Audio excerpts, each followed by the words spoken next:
Today's Gospel reading is Luke's description of the Transfiguration, Luke 9:28-36. Jesus goes up to the mountain to pray, taking Peter, John, and James with him. While Jesus was praying, his face changed in appearance, and his clothing became dazzling white.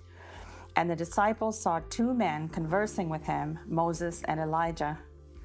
They were talking about the exodus of Jesus, what would happen to Jesus when he goes to Jerusalem, his death, resurrection, and ascension into heaven. Peter, James, and John had been sleeping, and when they came fully awake, Peter said, "Master, let us make 3 tents, one for you, one for Moses, and one for Elijah." Immediately, a cloud overshadowed them, and a voice came out of the cloud saying, "This is my son, my chosen. Listen to him." At that moment, the disciples realized that Jesus is alone and Moses and Elijah have left the scene, and they told no one about what they had seen. To understand the meaning of the Transfiguration, we need to place this event in context. Jesus is preparing to go to Jerusalem to be crucified. He's preparing the apostles for what is to come. He has performed many miracles, raised the dead, fed the multitudes, cured the sick.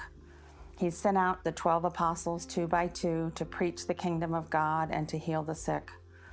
Most significantly, he's told them who he is, the Christ of God, and told them that he would be rejected by the elders and the chief priests and be killed and on the 3rd day be resurrected. It is only after Jesus identifies himself as the Son of God and tells them he will be killed, resurrected, and ascend to the kingdom of heaven that the Transfiguration occurs. Scott Hahn tells us that the Transfiguration is significant for 3 reasons. First, Christ reveals his glory to offset the shock of his impending passion. He's showing Peter, James, and John his transfigured body, his altered countenance, glowing, radiant, and dazzling white. Second, the Transfiguration confirms what Jesus has told them by allowing God to speak to them directly, to tell them that Jesus is his beloved Son and that they must follow him and do what he tells them to do. Finally, the presence of Moses and Elijah shows us that Jesus will fulfill the law and the prophets of the Old Testament. He fulfills it and replaces it. It's the beginning of a new day with Jesus as the leader of the new covenant, which will replace the Old Testament covenant. There's another term that is significant here. The passage reads that Jesus is talking with Moses and Elijah about the exodus of Jesus. Exodus means a going forth. When we hear this term, we immediately think of Moses and the Israelites' exodus from Egypt into the Promised Land. But here, exodus also means physical death, when a soul goes forth from this life to another. On the one hand, Jesus will leave this life when he dies on the cross, but his death will also enable him to make his exodus to the heavenly realm from where he came. And it will also enable us to make our own exodus to a new transformed life of beauty freed from sin and death. Jerusalem then becomes the new Egypt because, like Egypt, it resists God's message. And Jesus must go to Jerusalem to liberate his people from spiritual bondage and death. Finally, how do we define the word transfiguration? Bishop Barron tells us that transfiguration is the, quote, experience of spiritual things within the ordinary and the conviction that spiritual reality is far greater than ordinary reality. Just as Moses led his people out of the bondage of Egypt, Jesus will lead us out of the bondage of human life to a far more beautiful life to come. Queridos hermanos y hermanas, feliz domingo para ustedes. Si usted va a misa el día de hoy, usted va a escuchar en el Evangelio esta frase: el Señor es mi luz y mi salvación. ¿A quién voy a temer? Es verdad. Como seres humanos que somos, tenemos miedo. Miedo al dolor, miedo al sufrimiento, miedo a la pobreza, miedo al hambre, incluso miedo a morir.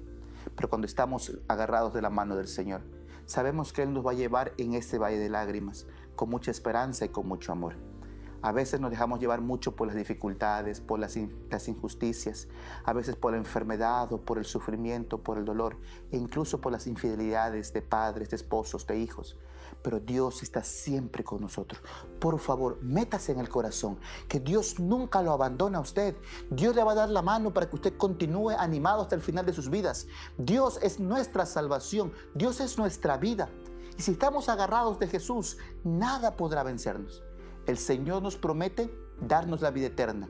No nos promete quitarnos los problemas, porque es en los problemas donde vamos a descubrir quién es Dios y que Él es nuestro Dios. ¿A quién voy a temer? Claro, hay temores porque somos humanos, pero nunca olvidemos que agarrados de la mano de Jesús, todo se puede hasta el final de nuestras vidas.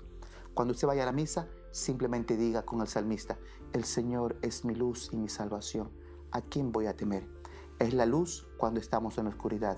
Es la defensa de mi vida porque nos cuida y nos protege como el buen pastor protege a su rebaño. No tengamos miedo de entregarnos a Jesús. Descubramos en Él un Padre de amor, un Padre de misericordia. Que este domingo sea un día lleno de bendiciones. Dios le cuide siempre. Y nunca olviden que quien está con Dios no le falta nada. Dios les bendiga siempre. Buenos días. Chao.